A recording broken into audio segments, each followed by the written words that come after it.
3 straight games of piss poor hockey in California, something has got to change for the Winnipeg Jets, and fast.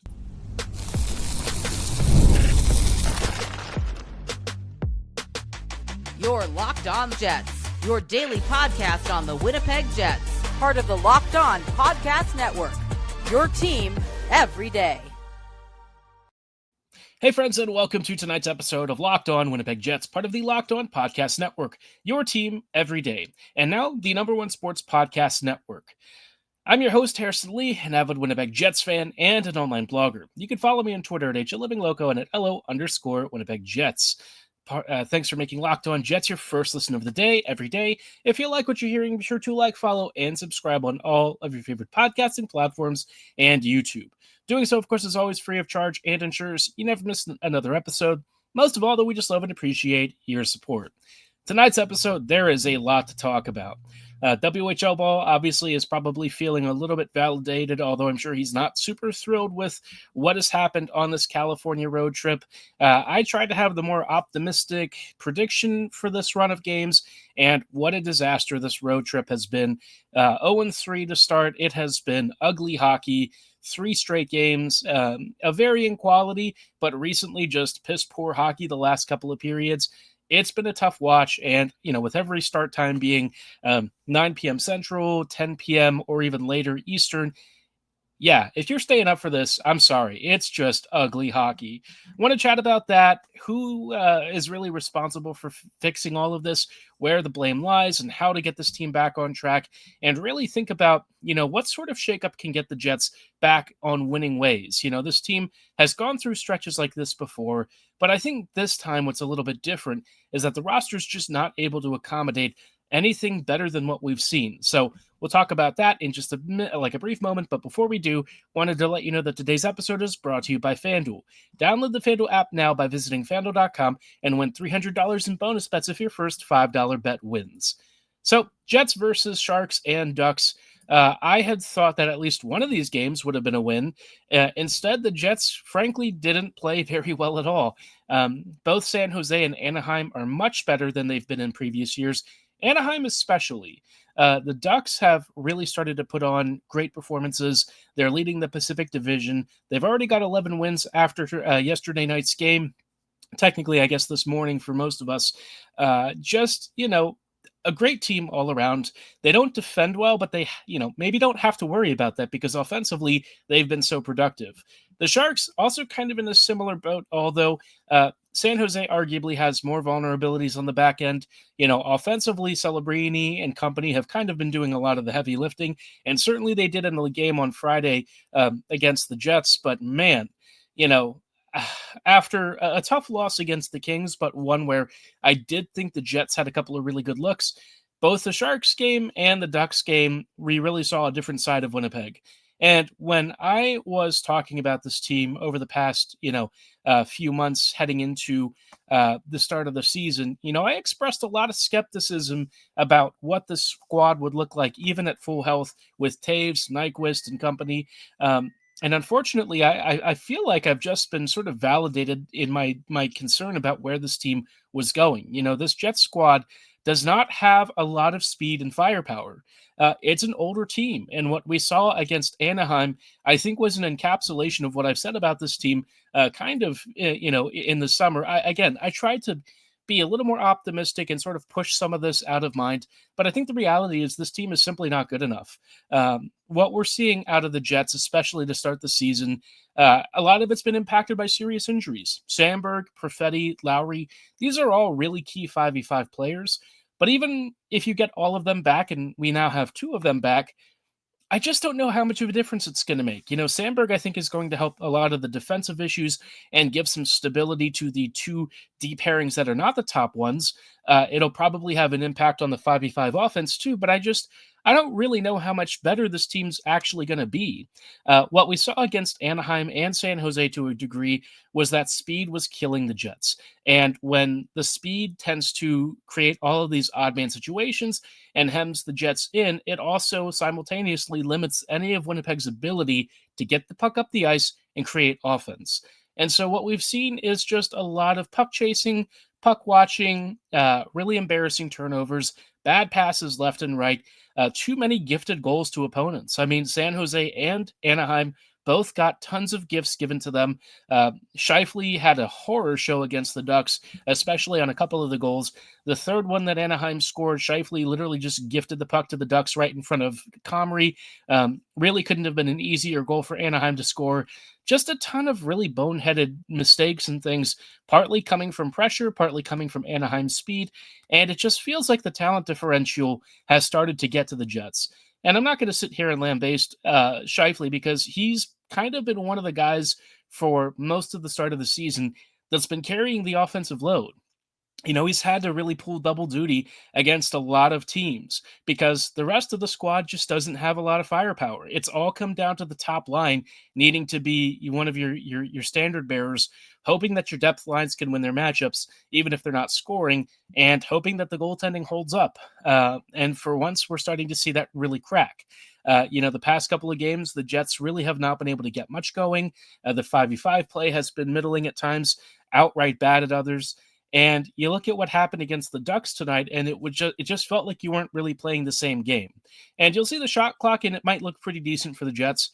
Where I think you didn't see as much reflected in what's in the box score is the number of odd man rushes and 2-on-1s the Jets gave up, the number of times Winnipeg had to bail itself out on some really clear good scoring opportunities, last-ditch defensive plays that broke up some really serious rushes, plays that never materialized into a shot on goal. But had they been, they might have actually scored. So Winnipeg was in a really tough spot, and I just think that this road trip, for me, has kind of reaffirmed my own skepticism about where this team goes for a lot of the season against top teams. During the regular season, I don't know how much of this is going to matter. The Jets are now 9-6, so that's not great. But given the injuries, also not super surprising. I think what I'm worried about is that if the team can't get, the 5v5 play on track, and if this team starts to really slip early here and, plunge a little bit further and further below, you're dangerously close to American Thanksgiving. This is kind of when you want to have a playoff spot pretty firmed up. You look at a lot of the West, and there's just not that many bad teams. A lot of the squads below Winnipeg are really close in the race right now. San Jose, LA, Minnesota, Vancouver, Edmonton, all these teams are within 2 points of the Jets below them in the standings. And again, it is technically very early, and we know that some of these teams are likely not going to be major factors in the playoff race. But the fact that the Jets kind of had a 9-3 start to the season, and now they're 9-6 after the start of this road trip, I think is pretty big cause for concern. Winnipeg is on a 3-game losing streak. They have slipped into the first wild card spot. And, sure, they may have a game in hand on pretty much everyone below them, but that doesn't really feel great given what we're seeing out of this team. The Jets just, haven't been good enough. And I think that there's no real getting around it. Contextless 9-6 is not bad, certainly an acceptable-ish record. The teams above them don't exactly have much better records, but still, I think having seen how the Jets have lost some of these games and who they've lost them to, you have reason to wonder if this Jets team might be on the real downswing of things. There are some big holes for this squad to figure out. This team has not been executing well, and I don't really know how you fix it other than just hoping that somebody steps up and is able to elevate their play. Now, obviously, I'm kind of talking about the Jets players. It's also time to talk about the front office because ultimately, this current roster and what we're seeing kind of comes down to Chevy's execution and team building. I want to chat about whether, he's made the right decisions or if this team really is in need of new leadership in just a brief moment.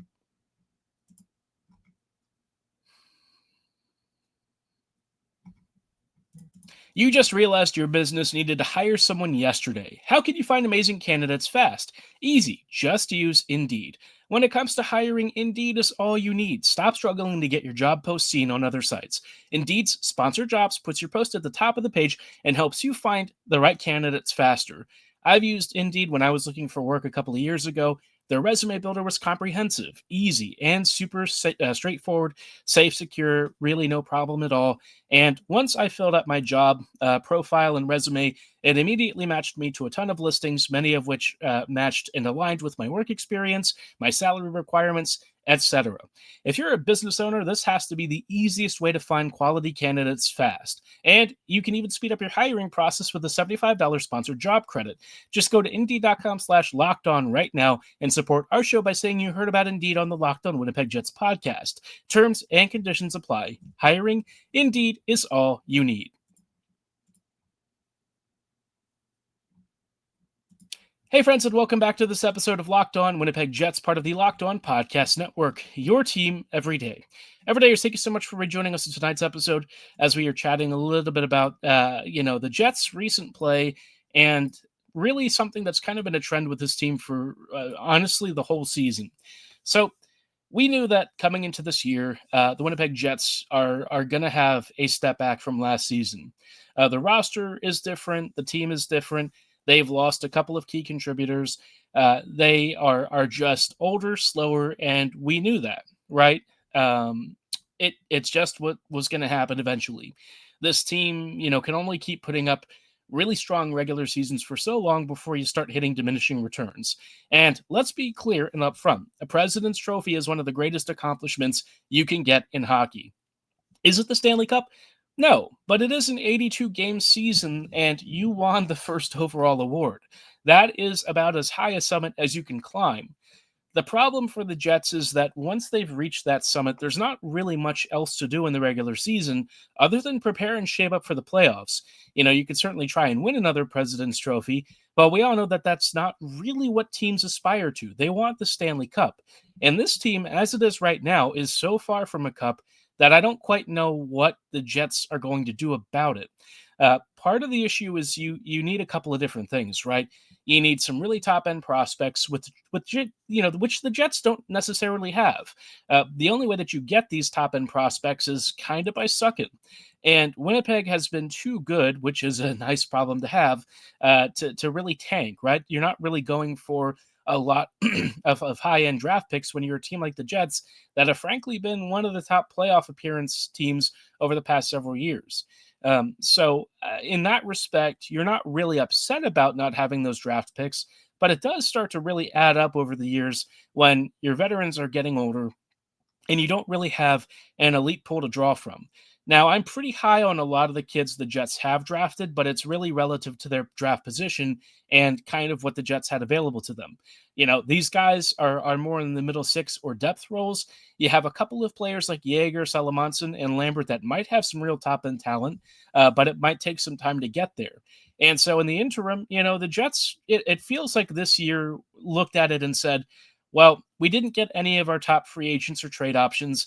Let's try and repeat last year with some veteran experience and hope that Taves can really resuscitate his career with this squad. And unfortunately, I don't really think that that's going to work. So far, with what we're seeing from Taves and from a lot of the veterans, they've done an okay job. I don't think that there's any question that, Taves has had some solid shifts. Nyquist looked like he was starting to put two and two together. But overall, this team isn't really doing a lot for me.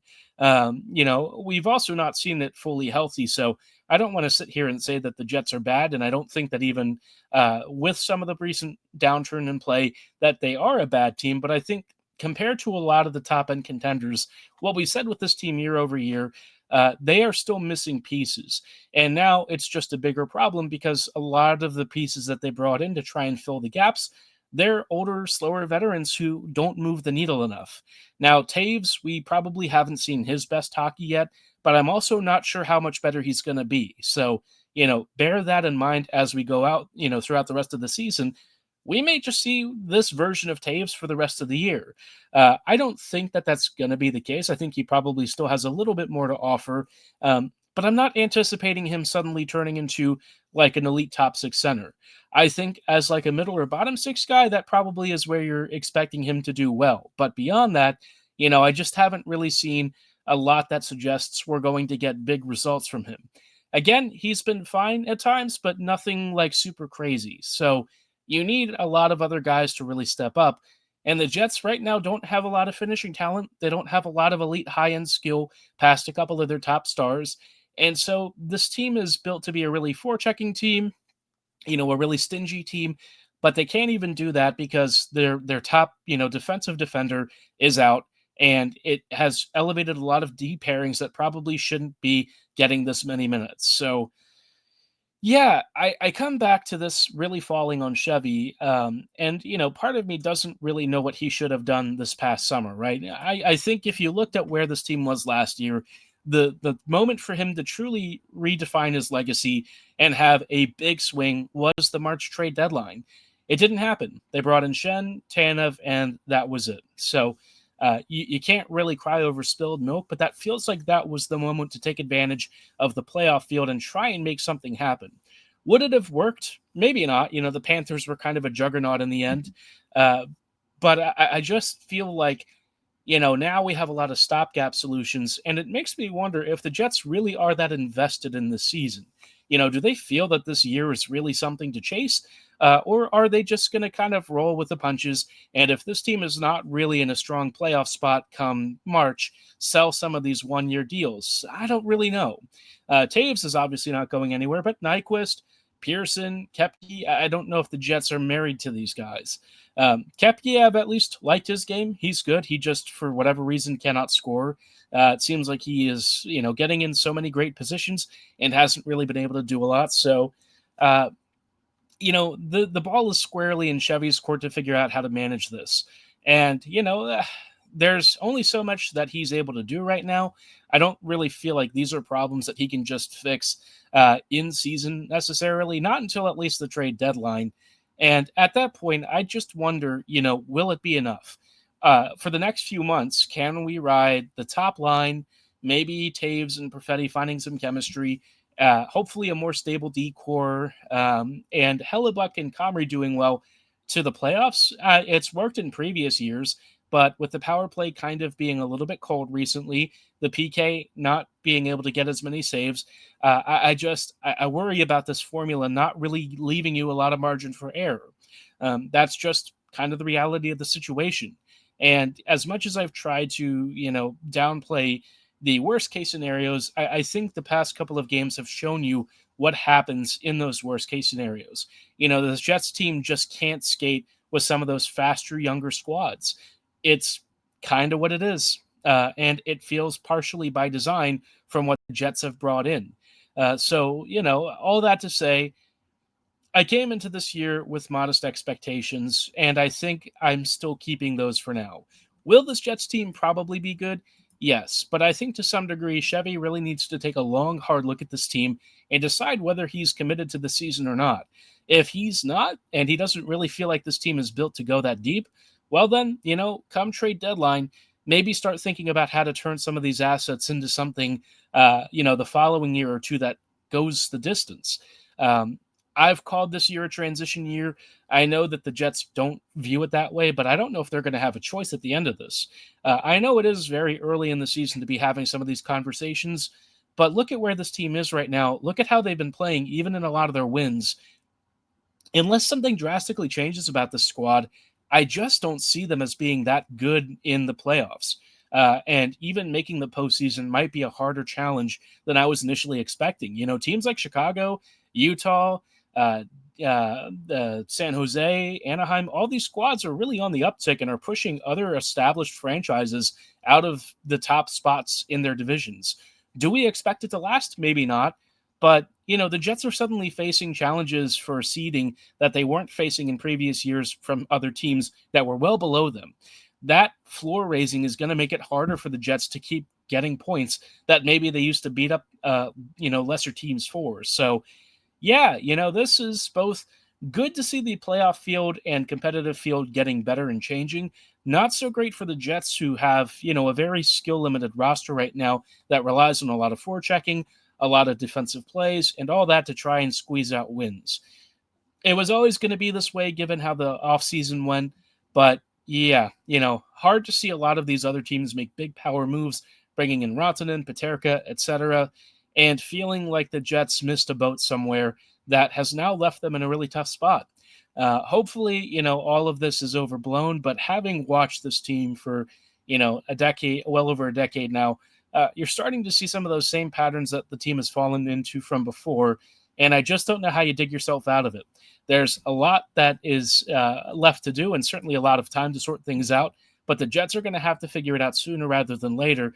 And the guy that really has to lead this charge internally has to be Arniel. It's time to start shaking desks, throwing some chairs around, and busting some tables. Arniel needs a shakeup here because what this team is doing so far and has done for the last several weeks, it's just not good enough hockey. We'll talk about what that could even look like in a brief moment. The NBA is back, and there's no better place to get in on the action than FanDuel, the official sports betting partner of the NBA. Even if you miss the start of the game or want to ride the hot hand, FanDuel has live bets on everything from who will score next to fourth quarter comebacks. And you can even combine your live bets into a same game parlay for a shot at a bigger payout. It keeps every game exciting, especially when your team is making that late push. And for those of you who are stats nerds and love diving into individual player performances, this is your chance to turn your knowledge into big wins. If you think you know who's going to be the MVP of a certain night, or maybe who's going to hit the most threes, this is your chance to take your knowledge to victory. Right now, FanDuel is giving new customers $300 in bonus bets when your first $5 bet wins. So head to FanDuel.com to sign up and play your game with FanDuel, the official sports betting partner of the NBA.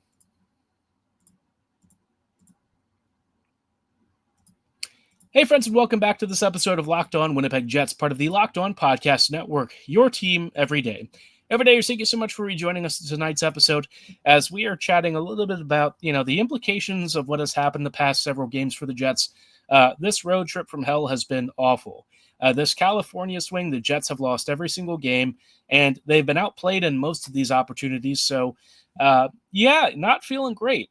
And I think it continues a broader trend of what we've seen this year, which is that the Jets have, beaten up on some bad teams, but even some of these bad teams have outplayed them at 5v5. Winnipeg really hasn't had many games where they've just out and out been the better team. Pittsburgh, Philadelphia, and Chicago, I think those were the three games that I would look at as the Jets having been better. And, outside of like Pittsburgh, the other opponents don't really inspire a ton of confidence. A lot of the other teams, though, have just outplayed the Jets, generally speaking. Sometimes some of the games have been closer, like the Utah game. But, ultimately, I would say the Jets have definitely looked second best in a lot of outings. And it kind of comes down to, a talent issue and also, a lineup issue. I think Arniel has to try and change something here because this team needs a spark. And it feels like he'll do things in the middle of games where he'll break up a couple of lines. Maybe he'll throw some stuff at a wall, and then it goes back after the period, the following period or even the following game. He goes back to the same lineups that he's had before. I think at some point you got to start shaking it up and doing something new. CSV has been your top line for a while. It's starting to run out of gas. They are not getting as much going as they were at the start of the season. I think they have burned a ton of gas and fuel trying to carry this offense. Now it's time to think about maybe, splitting up the wealth a bit. One trio you could try is maybe like Perfetti, Scheifele, and Velarde. You could also try Connor and Lowry together. That was a really good duo previously.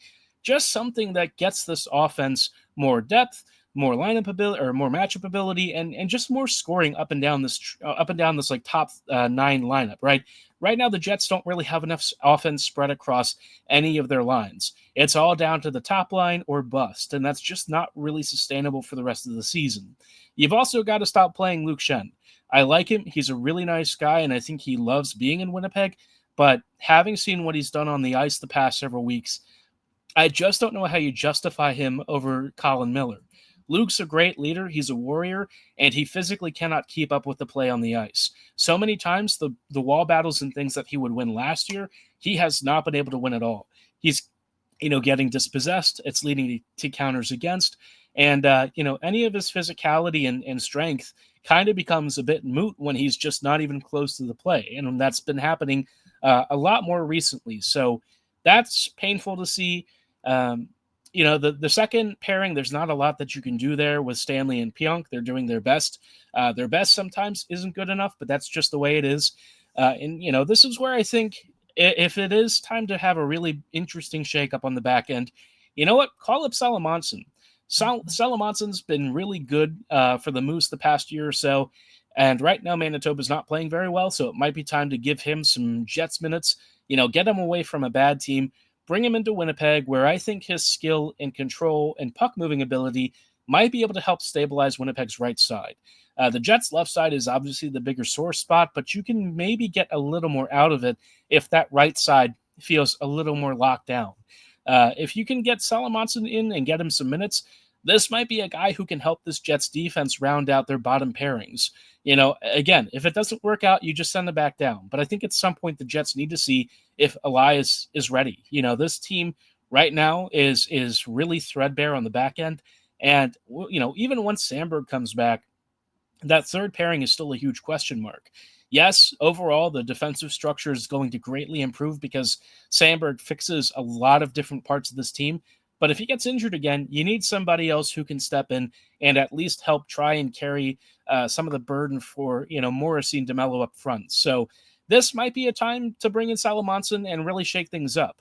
I also feel like, the forward group has been very mediocre the past couple of games. Try splitting some line combinations and do something new. You've still got injury stuff. You've still got guys recovering and getting up to speed. Going back to last year's lineup is an option, but maybe this is the chance to see if you can get some more scoring across all three top lines. Obviously the fourth is kind of excluded from this convo, but at least lines 1 through 3, shake them up. See if you can't do something. Arniel needs to find a pulse from this team, because right now they've really struggled to do much of anything effectively.